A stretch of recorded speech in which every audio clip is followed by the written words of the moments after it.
जति पनि यहाँनेर दोष छ कतिपय भनिरहेछन् राजनीतिक कर्मी यो चाहिँ मान्छे पार्टीसँग जोडिएको छ भने 1,23,00,000 बजेट आजसम्म यो चाहिँ बान्तावाखिममा बजेट परेको यथार्थ हो।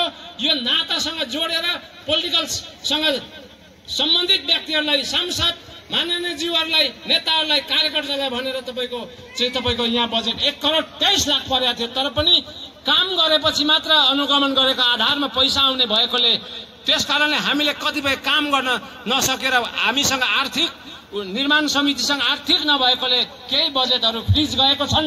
त्यसकारण यो कुरा तपाईहरूले हामीले सुन्नै पर्छ र आगामी दिनमा यहाँ संघीय सरकारको सांसद पनि हुनुहुन्छ, उहाँले पनि पहल गरिरहै रहनु भएको छ। यहाँ चाहिँ दक्षिणपट्टि 25 लाख चाहिँ खोलाको तटबन्धन त्यहाँ चाहिँ जुन वाल बनाएको छ त्यो 25 लाख चाहिँ माननीय सुदन किराँतीकै पहलमा आएको हो र अब भवनमा बहुवर्ष योजनामा चाहिँ करोडको बजेट पनि हालिदिनुपर्छ भन्ने हाम्रो कुरा र तपाईँ हामी सबै मिलेर गर्ने, हामी पनि सबै एक ठाउँमा उभिएर जुट्ने। कतिपय यहाँ 5,000 10,000 तपाईँको हुने खाने थुप्रै मान्छे छन्, यहाँ तपाईँको 7 लाखसम्म दिने छन् भनेपछि 5 लाखदेखि 6 लाखसम्म स्वर्गीय तिलक वालाहाङले दिनुभएको थियो।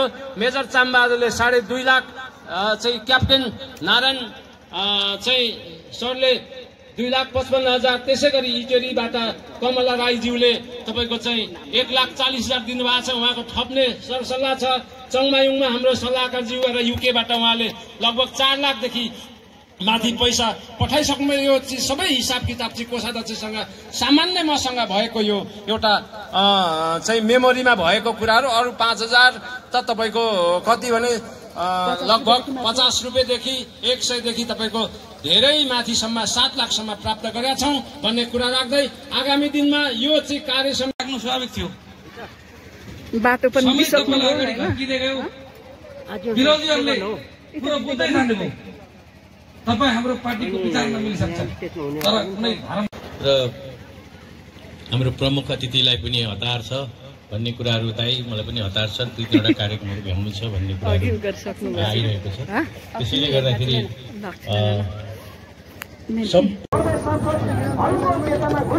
भन्ने कुरा हामी राख्न चाहन्छौँ र हामी केही समय यहाँबाट एउटा टोली अगाडि एउटा टोली यहाँबाट छ भने अर्को टोली चाहिँ तल जनता समाजवादी पार्टीले आइरहेको छ र हाम्रो चाहिँ बाटोमा रहेको छ। अहिले चाहिँ पोहोर समाजको लागि मन्तव्य छोराहरू त कति छिटो आइपुगेको, कतिवटा झन्डा निकालेको अरे? 4 बिहान झन्डा निकालेको। धन्यवाद। कहाँ हिजो पनि कति काम गर्यो नि ल ल ल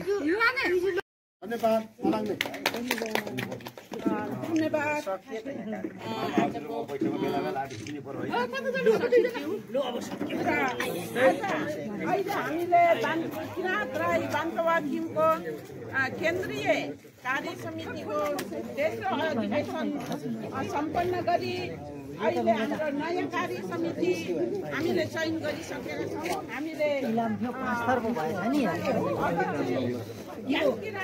अब हामी हजुर हामी बैठकपछि भोलि तपाईँ घरमा चिया खाँदै आउने हुन्छ। चिया नै खुवाउनु नसके पनि सादा पानी त खुवाएर पठाउँछु सर। चिया चल्दैन, किराँतीको ट्रेडिसनल चिया चल्छ मेरो यहाँ।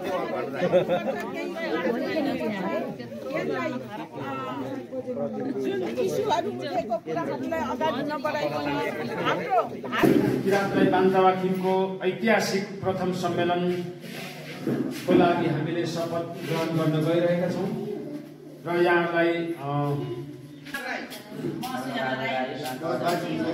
सुनिमा पारुहाङलाई साक्षी राखी शपथ लिन्छु कि किराँत राई बान्तवाखिम अब विराटनगर महानगरपालिका को कार्य समितिमा निर्वाचित आफ्नो पद भन्नुहोस् को हैसियतले मलाई छातीमा हात राख्नुहोस्। जिम्मेवारी मेरो तन मन वचन कर्म र विवेकले भ्याएसम्म इमानदार भई यो संस्था र संस्थाका